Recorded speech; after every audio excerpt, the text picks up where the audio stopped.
Hey Psych2Goers. Whoever said sticks and stones may break my bones, but words will never hurt me, forgot about emotional wounds. Ever stop to wonder why that forgotten birthday still hurts, even though it happened many years ago, or why you still stay awake at night wondering why someone backstabbed you in high school? Those are emotional wounds that have not healed. Unlike physical wounds, they aren't visible and we don't have a surefire, simple band-aid for it. The good news is that healing these wounds takes a few different tactics that we may not have thought about before. So let's go through how to recognize that you need that emotional first aid kit and how to use it. Number 1, being alive, but not living. Sure, being alive can be clinically spelled out in cool terms. Your heart is beating, you're able to remember your name, you can perform work functions, you eat food, and you sleep at night. But living is different. It's when you follow a passion, do fun things, and do anything outside the bare necessities. Maybe you've lost a loved one, and since then you felt undeserving of happiness. So you cut yourself off from all these things. And before you know it, you start living in survival mode. You're alive, but not really. Step back, look at the situation. Understand that you have a right to grieve, to be angry, to be hurt. Connecting with others can help you understand that living your life is not causing these things to happen. You may, in fact, find that not living your life is in fact hurting those around you who are still there for you and care about you. Number 2, being disproportionately angry or sad or emotional or Emotional wounds are wounds. When wounds are still tender and raw, a breath of fresh air can feel like fire. You know yourself. You know what normally gets to you. And when you start getting angry at things where 2 seconds later you think, what was that all about? Why did I yell at them?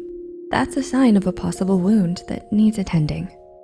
You might not even be getting something directed at you. You could be looking at random paint colors and suddenly you're sobbing. You're not losing your mind. It's your emotions trying to communicate to you, saying, hey, you have some processing to do so we can get to healing. It likely means that there's something that hasn't been fully acknowledged and dealt with. It may be perceived as embarrassing or you thought you were done with it. But if you're still emotionally everywhere, perhaps it's time to take a second look and acknowledge these emotions. Number 3, you can't stop replaying the situation over and over. Admitting the situation and talking about it is good. You have to admit that it's there for it to be healed.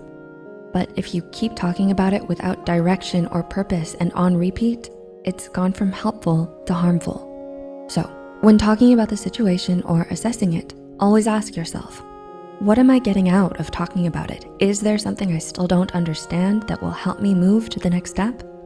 And ask yourself honestly if you're repeating things because you're denying what you already know, but hoping to get a different answer.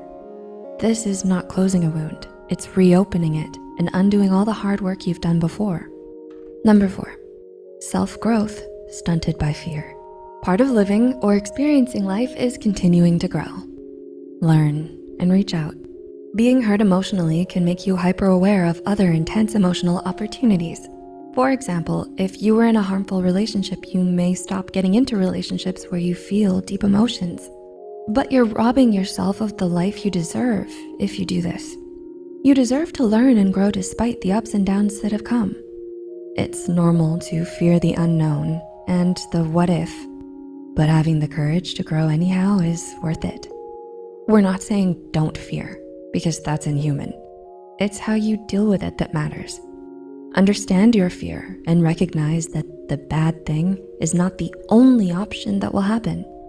Recall, remember, and recognize all the factors that are on your side. Realize that these factors exert just as strong a force as anything else. Do what you need to give yourself the best chances possible. It could be having a backup plan, or it could be a different approach from the one taken before, but you can do this.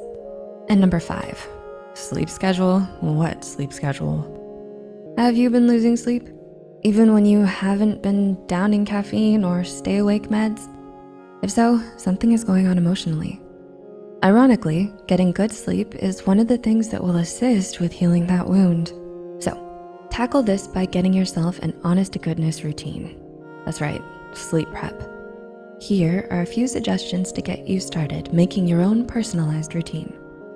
No food or electronics 1 hour before your goal sleep time. Meditate to calm and quiet your mind. Sip some warm tea with natural calming agents like chamomile. Sleep helps your whole you recoup.